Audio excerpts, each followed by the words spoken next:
at the end of the day, we all make sacrifices. Some just Yeah. make more sacrifices than others. And Moose made a ton of sacrifices, not only for myself, but for our whole entire offense. It's just he was that guy, that the unsung hero. You're tuned in to the Ross Tucker Football Podcast, guiding your gridiron journey, none other than your host, former NFL lineman Ross Tucker.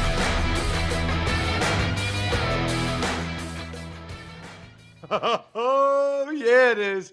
But it's not just any Ross Tucker Football Podcast. It is a Wisdom Wednesday, presented, of course, by DraftKings. The crown is yours. And how about getting some wisdom today from the NFL's all-time leading rusher, who I can proudly say I had a chance to block for 7 games back in 2002, long time ago. I'm talking, of course, about the terrific Emmitt Smith. What an honor. Even just sitting here in my home office studio deal, right across the way, I've got my Cowboys jersey, and I've got a picture of myself blocking for the Cowboys with Emmitt Smith right behind me. To be honest with you, feels like a total lifetime ago. And I guess it was 23 years ago. So about half my life ago is when that was, but really a cool experience. Awesome guy. I think you guys are going to really enjoy this interview. Touch on a lot of issues surrounding the Cowboys, as well as how he did it, right? I mean, there's kind of a resurgence in some of the older running backs around the NFL right now, but it's still remarkable that Emmitt played as effectively as he did, as long as he did. So you guys are going to enjoy that conversation. A lot of news to get to. Speaking of running backs, one guy isn't practicing until he gets his deal. Another guy just got his deal. We've got the Chargers reuniting with one of their all-time best wide receivers. There's some other big contract extensions, huge media news. We had a trade. We have the NFL banning something that's making players very, very upset. There's a lot to get to today, although it would be remiss of me to not mention, I haven't done a good job with this, to be honest with you, but tonight, from 4 to 6 p.m. Eastern time, so depending on where you guys live or when you get a chance to listen to this, or watch youtube.com/Ross Tucker NFL, Jack and I are recording a couple of live shows from Soul Joel's. It's a comedy club in Pottstown, Pennsylvania. It's about halfway between Philadelphia and where I grew up in Reading, Pennsylvania. So anybody, within that vicinity, within an hour, man, it'd be awesome to see you. You don't need to pay for tickets or anything. You can reserve seats ahead of time, but 4 to 6 p.m. From 4 to 4:30, I'll record my AFC predictions, and then Jack and I will use those on the show at some point. 4:30 to 5 is my NFC predictions. And then 5 o'clock is when I'll do the Q&A. Probably record that too. You guys might like that as an episode at some point. Just people asking me questions about me. People sometimes, if you guys are the type of people that listen every day, or you listen to some of the other shows like Even Money, Fantasy Feast, College Draft, I think you're often intrigued by some of the other questions that people ask me, especially if it's about me, as opposed to them just asking Eagles questions, which will be the case. It's definitely Eagle-centric crowd there in Eastern Pennsylvania. So that's Soul Joel's in Pottstown. Pretty bad job by me letting you guys know about that more frequently leading up to today. But we got a lot to get to. We'll have Greg Cosell, the civilian GOAT, tomorrow, and a lot to ask him about. You can always follow us on social media at Ross Tucker Pod. Really, any social platform you're on. I'm at Ross Tucker NFL. I've also done a terrible job of picking winners. So tomorrow I will have some winners. Some of you that will get signed press passes or football cards or 8x10 photos in the mail. All you have to do is take advantage of any of our sponsors, or just rate and review the show and send that to me, ross@rosstucker.com. I love sending you guys these things. You just have to do any little thing. Rate, review, subscribe, share. That's it. Big show time. The Big Show. Well, listen, one of the coolest things about me as an NFL player is that I played with some of the best that have ever done it, including starting 7 games at left guard with this guy in the backfield, the NFL's all-time leading rusher, Emmitt Smith. Good to see you, man. How are you? Ross, I am good, brother. How about yourself? I'm doing great, man. How are you? I mean, how's your body? My body's great. Is it really? Yeah, man. I stretch every morning, hit my knees, hit my prayers, do a lot of child's poses and cat poses and stretch out the glutes and get the lower back and everything rolling, the hammies and all, and quads. I'm good. Dude, I do yoga. So I used to have to go to the chiropractor. I had a back surgery in Buffalo. I used to go to chiropractor like twice a week. Ever since I started doing yoga, right, twice a week, right. I haven't been to the chiropractor since. Well, tight muscles, they say muscles pull bones and pull ligaments and joints. And because when a muscle get tight, it's obviously pulling on something. Right. And so staying loose is one of the keys to having a good spine and all that, good hips. Now, don't get me wrong. There are days when I'm moving around like this and walking around a lot, playing golf or walking the golf course, my hips and knees get tight and sore. I do get sore, don't get me wrong, but I bounce back fairly quickly. How old are you? 55, about to turn 56 this year. But I mean, to play as long as you did, right? Someone texted me a picture. I guess we're playing the Eagles. It was a Saturday night game. That's the game where we found out earlier in the day that Jerry Jones had met with Parcells at Teterboro Airport. Exactly. We walked into the locker room that night and got smashed. We did. But that was your 200th game. And at the time, you were the 3rd guy to ever play in 200 games, running back. The other 2, Marcus Allen, Ernest Biner. Wow. So not many guys have done it. So I'm happy to hear that you still feel good. Yeah, I do. I can't complain because the one thing that I learned throughout the game of football before everything became extra popular, I hear about Derrick Henry spending an incredible amount of money on his body, LeBron James and everything. Yeah. Players are starting to take care of their bodies because this is how you make a living. This is how you create longevity. This is how you leave the game and you be healthy after the game because you took care of things that took care of you, which is the body. And I still take pride in what I do right now. I still see my chiropractor. I don't get massages as much as I used to because I'm not beat on as much, but I can still use at least a massage a week. And chiropractor at least once or twice a month.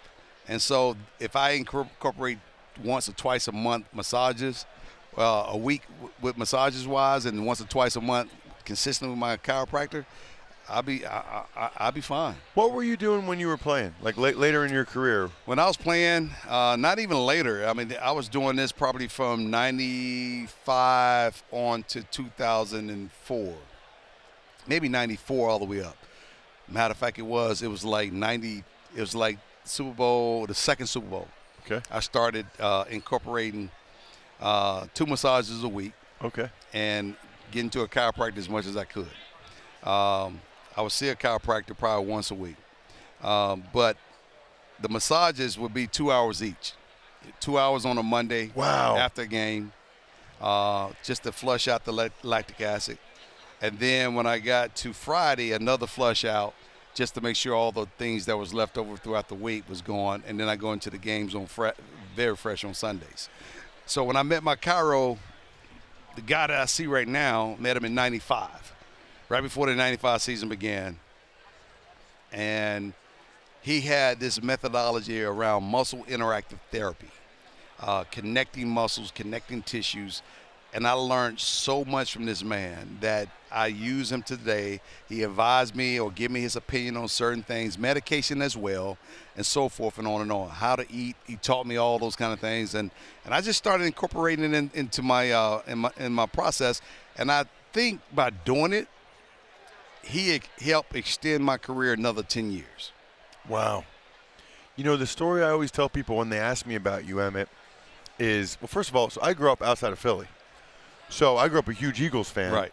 So when you were starting, like, you know, it was crazy to be in the locker room with you because I was like, I hated you. You know what I mean? Like, I hated all the Cowboys, you know, and you guys were always winning and you were always beating the Eagles. Then we're teammates. But you're not a big guy. And you weren't, at least when I played with you, you didn't have like crazy speed or burst. And we probably had the worst O-line in the league. I mean, we were not good in 2002. Emmitt, you still got yards. I have no idea. I mean, think about that. Not a big guy. You were at that point 34 years old, however old you were. So you didn't have quite the same burst. And we never got up. But you still always, found a nook or cranny, and you were able to get – it was really, really impressive. Well, my vision was still intact. My instincts were still intact. And I didn't need a whole lot. Right. But you guys created enough space for me to be able to be effective still at a later stage in my life. And I knew the game. And knowing the game from a mental standpoint can also help supersede anything that you do physically within the game. And so the combination of the two works best. Especially for a player that wants to have longevity, because knowledge is power and longevity is taking care of your body and training and preparing yourself for what you're about to go through as the season goes on. And even during the season, there's things that you must do to continue to stay healthy. I can't remember when you went in the Hall of Fame. 2010. I watched the speech, and when you had Moose stand up, and I didn't play with Moose. He was retired by the time I was there. But, to me, I can almost get choked up. You know what I mean? That was everything. What you said about Moose, and the offensive line and Larry Allen and all those guys, what you said about those guys was all great. But when you got to Moose and you talked about his sacrifice and what you did, that to me is what the whole thing's about. Yeah, at the end of the day, we all make sacrifices. Some just make more sacrifices than others. And Moose made a ton of sacrifices, not only for myself, but for our whole entire offense. It's just he was that guy, that the unsung hero. And the one thing I've learned through my life and through people who have poured into my life is to always share the spotlight with those guys up front. The 5 guys up front, we talk about them all the time, yourself and everything else. But when it comes down to that unique individual that most people don't overlooking all the time, because I get a lot of pats on the back for what I've done and everything else. But when it comes down to recognizing somebody, I needed him and I needed everyone else to understand how precious of a man he is and what he did for our offense. Not only for our offense, but what he did for me as an individual player. And so I could not be the complete running back that I am without having Moose Johnson in front of me. It's awesome. My first game with the Cowboys, you guys picked me up off waivers midway through the 2002 season. Redskins cut me. You guys picked me up. I happened to be walking out of the locker room behind you for that first game. It was the Seattle game where you broke the record. Right.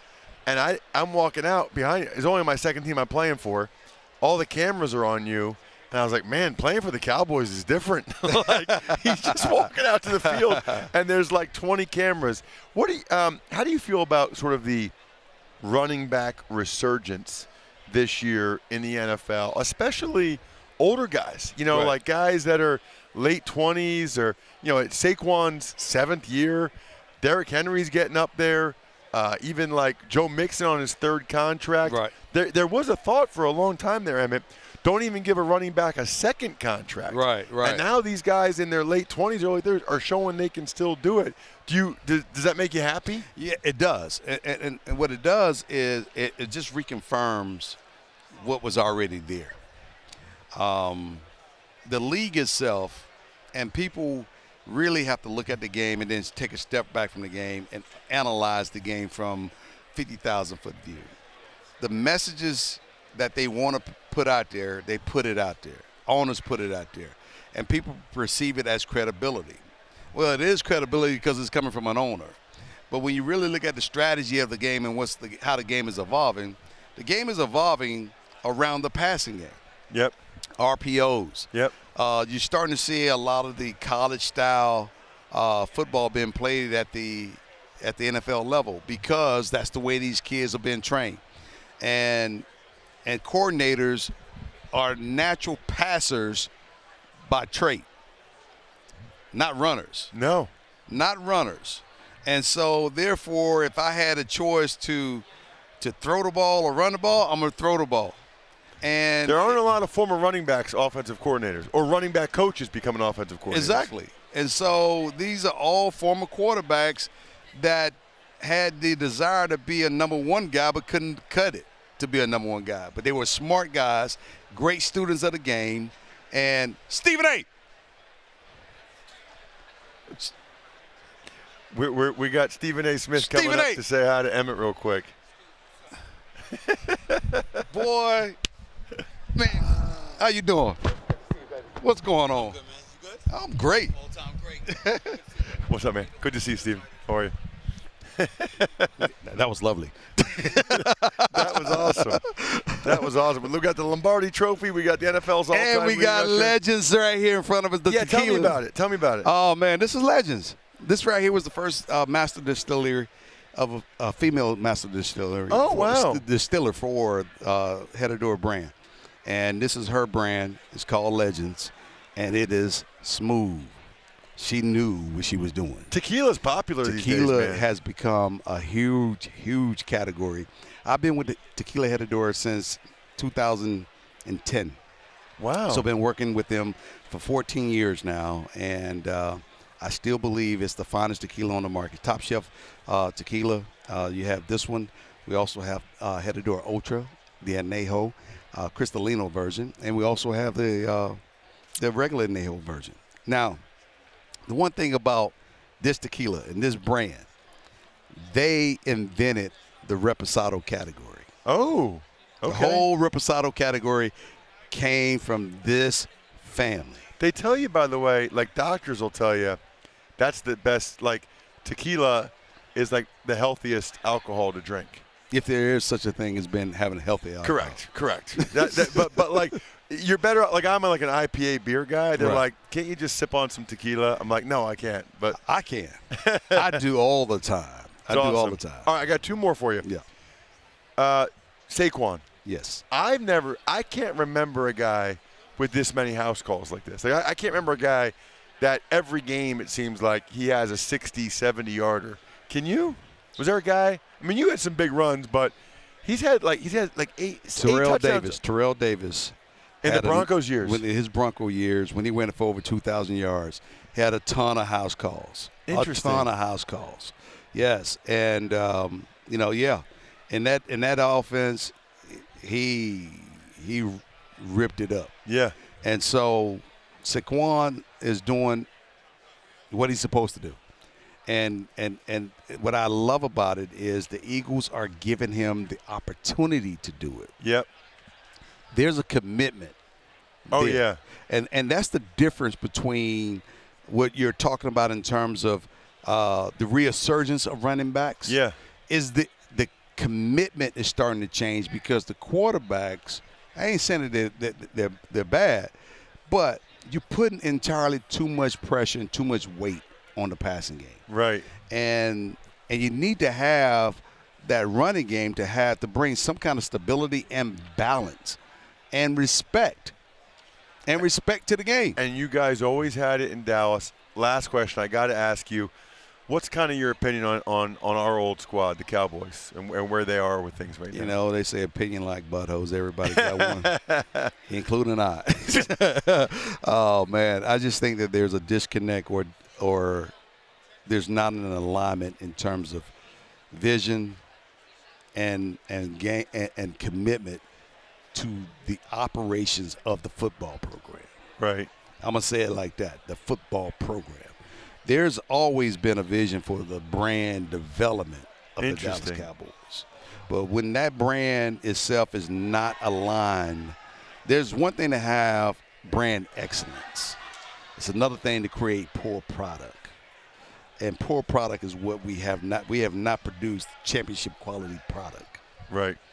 Hey, thanks so much for coming on the show, man. Great to see you're involved with the Legends Tequila, and good to see you in person again, man. Likewise, my friend. Thanks so much. Enjoy that bottle now. You can pop that open with me. Can we get 2 cups? Can we get 2 cups? Time to finish this episode strong right after this.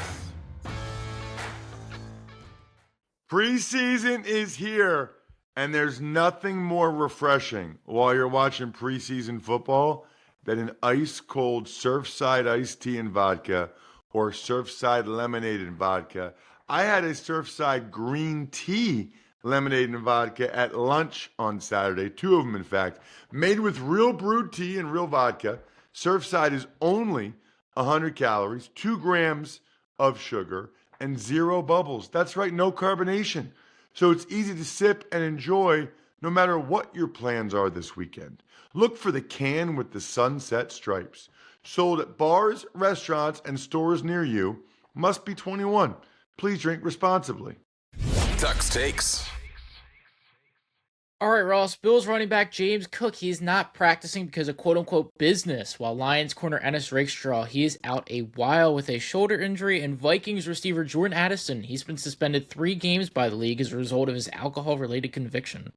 So I think we kind of knew that was coming with Jordan Addison, but that's a big suspension. That's a big suspension, right? You've got essentially a rookie quarterback in J.J. McCarthy, and now you are without your second best weapon. That's not good, right? Because those first 3 games, people are going to load up on Justin Jefferson. They do anyway, but now you don't have someone opposite him that can really make them pay. And you want that always, obviously, but then especially for your new quarterback's first 3 games. And here's the thing, just kind of inside baseball, if you will. I don't know why the term is always inside baseball, not inside football, but a little inside baseball, if you will. That voids the rest of the guaranteed money on his rookie contract, and he actually has to, it's automatic now. He loses some of his signing bonus money for the 3 games he misses. Just not good, not worth it.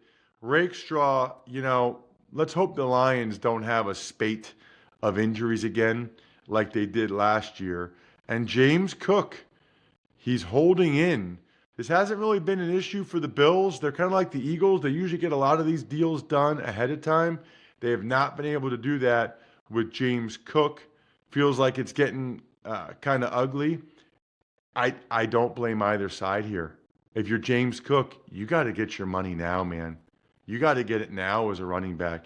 If you're the Bills, you're probably willing to give him a good deal, but not what he wants. I think James should push the limit and then take, quite frankly, the best deal that the Bills offer him. We got a trade. The Eagles, they trade Thomas Booker, defensive lineman, to the Raiders for cornerback Jacorian Bennett. And I mentioned this on my Ross report. So I do it a couple times a week. It's just an Eagles-centric thing since I do their preseason games. Starting tomorrow night, by the way, already when they host the Bengals, who are playing their starters for a couple of series, including Joe Burrow. So that'll be fun to watch tomorrow night for those of you that'll get the Bengals-Eagles game. I did the Raiders against the Browns and the Dolphins last year. Jacorian Bennett started both those games, so even in my prep for those games, he looked good. I thought he was playing really well. I don't know why he was running with the 2s and 3s with the Raiders coming off that labrum surgery, but I thought he looked like at least an average starting corner in the NFL. Booker, more a rotational defensive tackle, but I do think Booker will give the Raiders some quality snaps, which seems like with them cutting Christian Wilkins, they desperately need right now. Some signings across the league. That includes the Chargers. They reunite with Keenan Allen. Titans, they sign safety Quandre Diggs. And a pair of quarterback moves. Browns, they bring in Tyler Huntley. And the Bucs sign Teddy Bridgewater. Well, Bridgewater, I guess, has been suspended from being a high school coach. So he said, okay, I'll just play football again this year. And the Bucs sign him. They say that Trask is the backup, but I wonder if they think Bridgewater is better or can push Trask as the number 2 quarterback there, or at least want to have a little bit more competition in case Baker goes down. Huntley is just because there's so many injuries. Dylan Gabriel is hurt. Kenny Pickett's hurt. The Browns needed another arm. Meanwhile, Quandre Diggs has played for the Titans before. I think he played for the Titans last year. And then Keenan Allen of the Chargers just made too much sense, especially after Mike Williams surprisingly retired. Absolutely, the Chargers needed a better receiver, and Keenan Allen can definitely be that guy. Obviously, he and Justin Herbert intimately familiar with each other. Some contract extensions. Falcons tackle Caleb McGarry. He gets a 2-year, $30 million extension. And Kyren Williams, the Rams running back, he gets a 3-year, $33 million extension with $23 million guaranteed. Okay, so I'm thrilled for Kyren Williams especially. It's a third bite at the apple for Caleb McGarry. But Kyren Williams especially, he has made peanuts so far in his career. So to get life-altering money, $23 million guaranteed, that is fantastic. I will also say it's kind of a step back for the running back position.